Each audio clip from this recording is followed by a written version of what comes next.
ويما ديالي وبا ديالي واللي عندك بنتك في الدار. الله من هذا منكر. ذاك تبقى حريه شخصيه، لان هادشي ما انزل الله به من سلطان. زعما الله يهديهم وصافي. حنا راه في دوله اسلاميه كتشوف الخاوه شي مناظر. اذا الحبيب المنظور ديالك شنو هو التبرج؟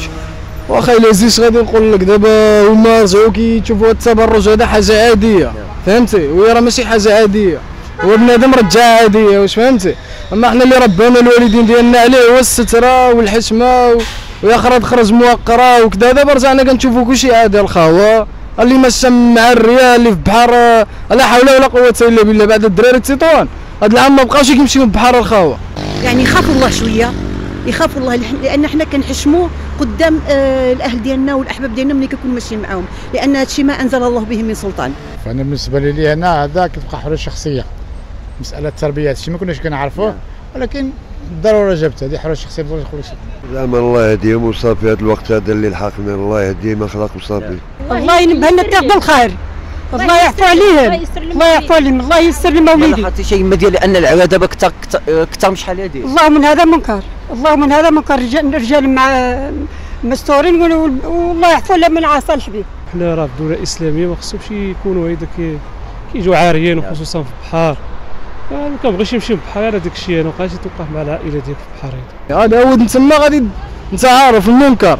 وهي في المدينه هنايا رجعوها في حمارينا. دابا كتجوزي في شارع زيت الملكي كتشوف الخاوه شي مناظر لا حول ولا قوه الا بالله. المهم النقطه اللي غنقول لكم اخوتي اتقوا الله، فهمتوني؟ هذه هي دنيا ودايزه، المهم هي في الاخره. وكنتمنى الله سبحانه عز وجل يوفقهم ويهديهم ويصلح بالهم، وحتى الوالدين مسؤولين امام الله على هاد البنات هادو.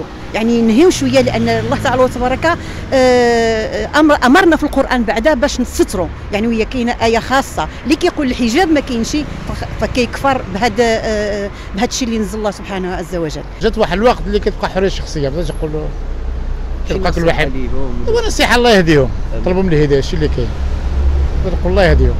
نصيحه بنادم اذا ستر بنادم يستر راسو مزيان. اذا بنادم ستر حنايا تربينا على والدينا عائلتنا وهادي مصورين وهادي زعما ما هاد الناس اللي كيشوفوهم هايدا حتى هما كيقول لا حول ولا قوه الا بالله. وهادي والله هادي ما خلق في هذا الوقت هذا. حنايا خصنا نعيشوا عيشه الصاروخ، وبالحق خصنا نموتوا مسلمين. ما عمر ما تكون.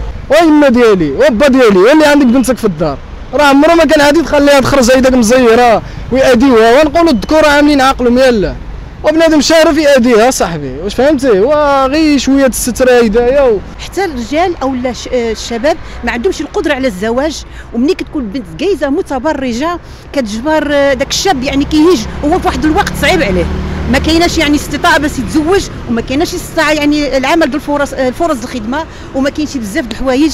كيفاش هاد البنت غتجوز قدامه وهو ما غاديش يندفع عليها، ولا مشى حتى اداها وقل شي كلمه ماشي هي هذيك، يعني كيطبق عليه القانون ماشي هو هذاك. كن دائما على اطلاع باخر الاخبار والتطورات عبر جريده بريس تطوان.